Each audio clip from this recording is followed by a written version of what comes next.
Good morning, how are you doing? It's Anna from Pink Dragonfly Consulting here, joining you on this Wednesday morning. It is the 6th of January. Still have to check.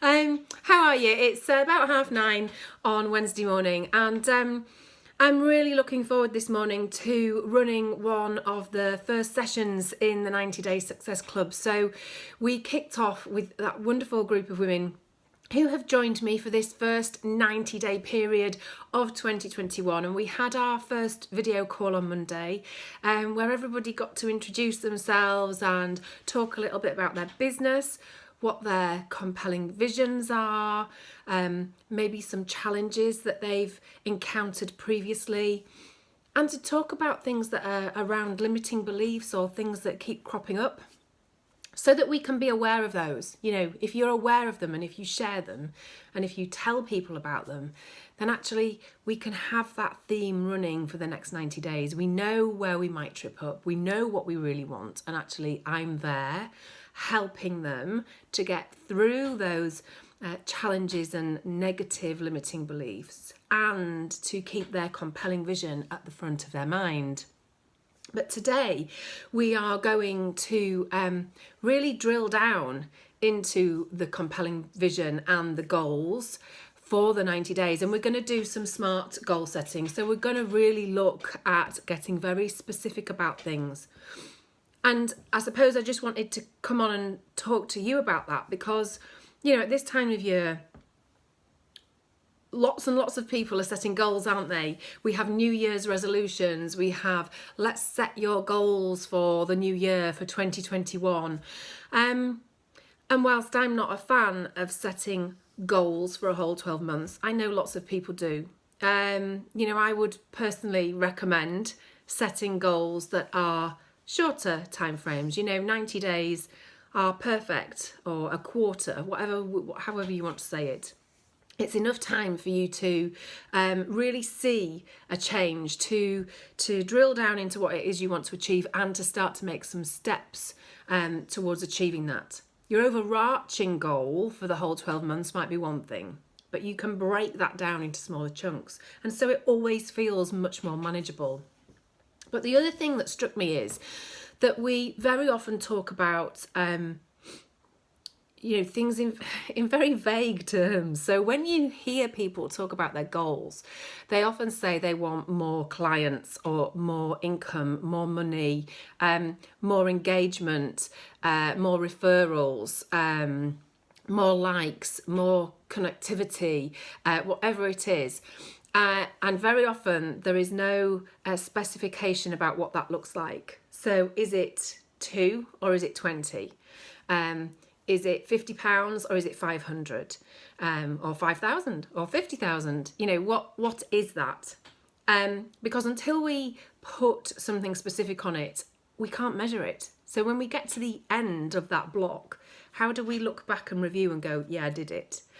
And is it relevant and realistic? You know, and how are you going to look at you know, how you gauge that across the course of time? You know, you're not going to wait until the end of the 90 days or the end of the 12 months and then go, did I hit the target? Did I hit the goal? So what plans and processes will you put in place to ensure that you're on track? There are lots of things that go with it. And I know that sometimes the tumbleweed starts to go through the room because people think, oh God, it's boring. Who wants to do that? That's not sexy. It's not marketing. It's not shiny. It's not a shiny thing. And if you've done it previously for other businesses, if you've done it as part of a team where you've worked in a business for someone, it might have been boring, but it should never be boring for your business. Setting your own goals and setting those challenges and those dreams for your business should never be boring. It might be a bit tricky and it might make you question what you're doing and what action you're taking. And that's a good thing. It makes you question whether you're doing the right thing. It holds you accountable for achieving that goal. It enables you to see how you're going to measure that as you go along. So it's not boring.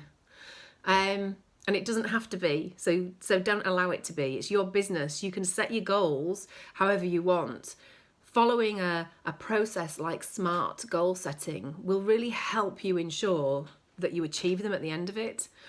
And the last thing from me really this morning, if you are going through some of that process yourself this week or this month, is don't always focus on the more.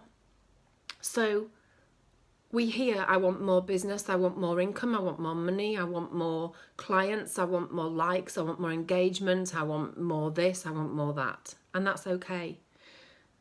You know, if we're growing our business, of course, there are going to be some mores in your goals. But think about what you might want less of. Having less of something might be a goal. I want to work less hours. I'd like to work less days.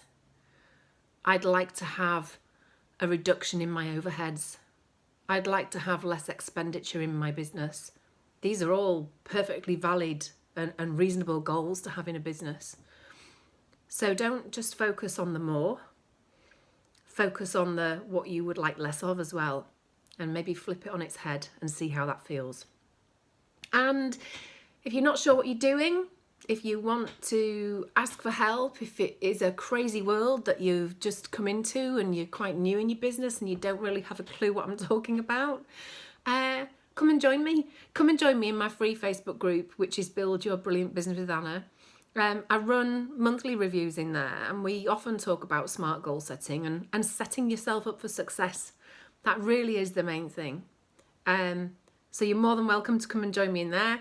You're welcome to follow me on Facebook or Instagram or LinkedIn. And I really love having conversations about strategy and goal setting and ensuring that you're moving in the right direction for your business. So with that, I would better prep for my Zoom call, which is coming up, and I will speak to you all really soon. Have an awesome day. Take care.